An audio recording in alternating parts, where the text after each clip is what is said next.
Assalamualaikum warahmatullahi wabarakatuh. Halo semua, perkenalkan kami dari kelompok 5 yang beranggotakan Fatia Hanifah NPM 047, Alif Ramadhani NPM 055, Farel Brahmantia NPM 067, Gemintang Aksa NPM 071. Hari ini kami akan membawakan tentang Amazon.com. Langsung aja yuk! Yang pertama, latar belakang Amazon. Pada awalnya, Amazon didirikan hanya untuk online bookstore. Semakin pesatnya Amazon, kemudian Amazon meluaskan variasi produknya.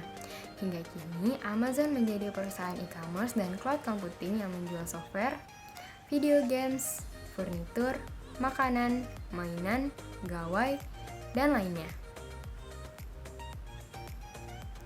Amazon didirikan oleh Jeff Bezos pada tanggal 5 Juli 1994 di Duluth, Washington DC, Amerika Serikat. Amazon.com merupakan perusahaan teknologi multinasional Amerika Serikat yang berfokus kepada e-commerce dan hingga kini menjadi perusahaan e-commerce terbesar di dunia. Amazon sendiri memiliki berbagai cabang di dunia, antara lain di Inggris, Jerman, Cina, Prancis, India, Kanada, dan Italia.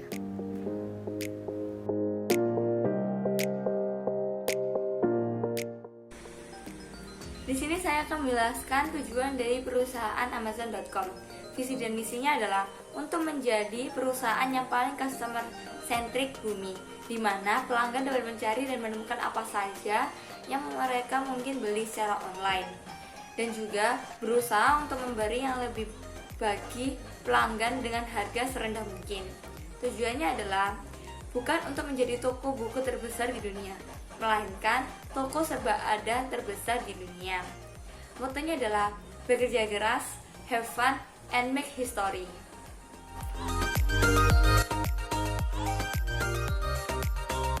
Selanjutnya saya akan menjelaskan biografi dari CEO Amazon.com. Nenek moyang Bezos adalah orang Texas yang secara turun-menurun memiliki peternakan di Chattanooga.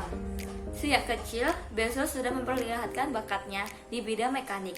Bezos balita pernah mencoba membongkar sendiri tempat tidur miliknya dengan obeng. Ibu Bezos menikah kembali ketika Bezos masih berusia 5 tahun. Sedangkan ayah tiri Bezos yang bernama Miguel Bezos adalah imigran asal Kuba yang datang sendiri ke Amerika Serikat sewaktu masih berusia 15 tahun, hingga akhirnya diterima di Universitas Albuquerque. Keluarga Bezos pindah ke Houston, Texas, dan Miguel Bezos bekerja sebagai insinyur di Exxon. Kelas 4 hingga kelas 6 dilewatkan Bezos kecil di sekolah dasar River Oaks Elementary, Houston. Bezos menunjukkan minatnya pada ilmu sejak masih muda. Ia mengotak-atik alarm listrik supaya sang adik tidak masuk ke kamarnya. Garasi orang tua juga dijadikan laboratorium untuk eksperimen ilmiah.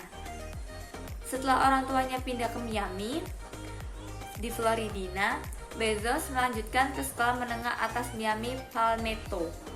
Ketika diterima di Universitas Princeton, Bezos ingin mengambil jurusan fisika, tetapi dia berubah pikiran dan mendalami komputer hingga lulus dengan gelar di bidang ilmu komputer dan teknik listrik.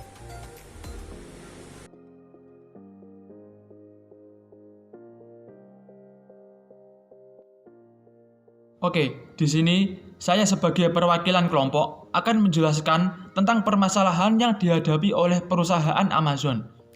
Masalah yang pertama, Jeff Bezos memprediksi suatu saat Amazon akan bangkrut. Permasalahan yang kedua, beberapa karyawan menyatakan keprihatinan tentang laju ekspansi. Tenaga kerja Amazon telah tumbuh lebih dari 20 kali lipat dalam 8 tahun terakhir, menjadi lebih dari 600.000 karyawan, dan harga saham telah meningkat lebih dari 4 kali lipat sejak 2013. Yang ketiga, perusahaan telah menangkap kemarahan Presiden Trump dan menangkap Fleck. Presiden Trump telah melakukan serangan pribadi kepada Bezos, Mereka menangkap Fleck untuk menuntut kota-kota menghabiskan 1 tahun mendatang dengan daftar insentif yang cukup menarik untuk membujuk HQ2 Amazon. Yang keempat, Presiden Trump mengatakan kepada Axios bahwa pemerintahannya sedang mencari pelanggaran antitrust dari Amazon. Menindaklanjuti pernyataan serupa yang dia buat tentang perusahaan yang kembali ke kampanye kepresidenannya.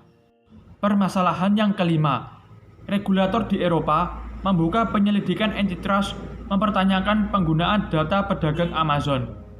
Yang keenam, pedagang Jepang juga dilaporkan menginvestigasi perusahaan atas tuduhan antitrust. Permasalahan yang ketujuh, kelompok pekerja Amazon akan melakukan aksi protes. Mereka ingin menegaskan Amazon harus memimpin dalam isu lingkungan sebagai perusahaan terbesar dan terkuat di dunia. Yang kedelapan, kelompok pekerja Amazon juga ingin Amazon berhenti memberi kontrak kepada perusahaan-perusahaan bahan bakar fosil. Juga mereka ingin agar perusahaan melakukan uji coba kendaraan listrik di kota-kota yang paling berdampak secara lingkungan terhadap perusahaan. Masalah yang terakhir, Bezos mengungkapkan bahwa sulit menemukan masalah yang lebih penting daripada perubahan iklim.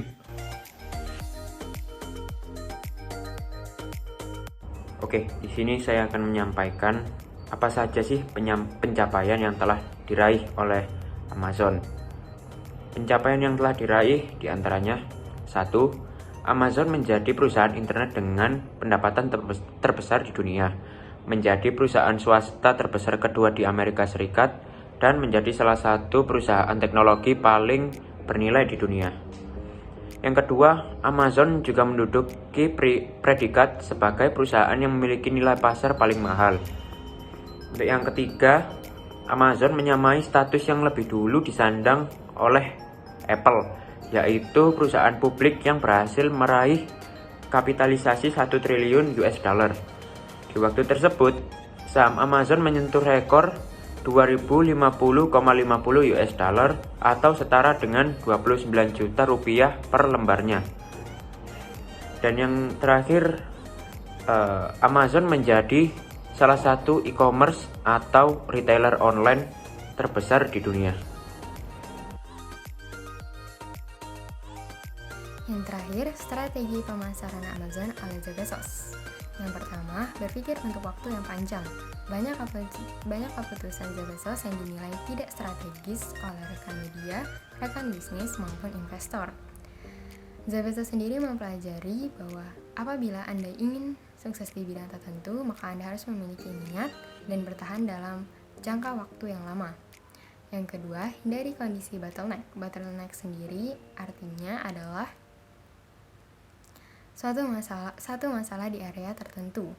Yang ketiga, jangan melihat hasil. Jeff Bezos sendiri lebih memilih tidak melihat hasil dan terus bergerak maju. Yang keempat, low margin tetap menguntungkan. Low margin sendiri artinya adalah produk yang bagus tetapi dengan harga yang murah, sehingga itu sangat menarik perhatian pelanggan. Yang kelima, email marketing. Amazon memiliki fitur email marketing yang apabila pelanggan tidak jadi membeli suatu produk, maka pelanggan akan dikirimi email yang isinya adalah suatu produk yang diminati atau hampir mirip dengan produk yang dibelinya. Yang keenam, customer di atas segalanya. Jeff Bezos sendiri lebih memilih customer dibandingkan untuk mengalahkan pesaingnya. Yang ketujuh, tetapkan strategi pemasaran. Amazon sendiri memilih menggunakan trik pembatasan produk yang akan membuat pelanggan merasakan FOMO atau fear missing out, yang artinya adalah pelanggan takut kehilangan barang. Yang kedelapan adalah free shipping.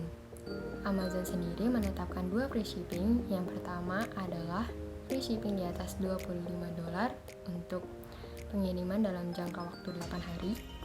Yang kedua, Amazon Prime. Di sini dimaksudkan pelanggan membayar $99 tiap tahunnya untuk mendapatkan free shipping untuk barang yang dibelinya kurang dari 3 hari. Yang ke-9 adalah perbandingan produk. Di sini dimaksudkan apabila pelanggan awalnya hanya ingin membandingkan produk tetapi hanya terdapat di Amazon, dan sehingga pelanggan pun akhirnya membeli di Amazon. Yang terakhir adalah interaktif customer service. Customer service di sini untuk membantu pelanggan yang kesulitan.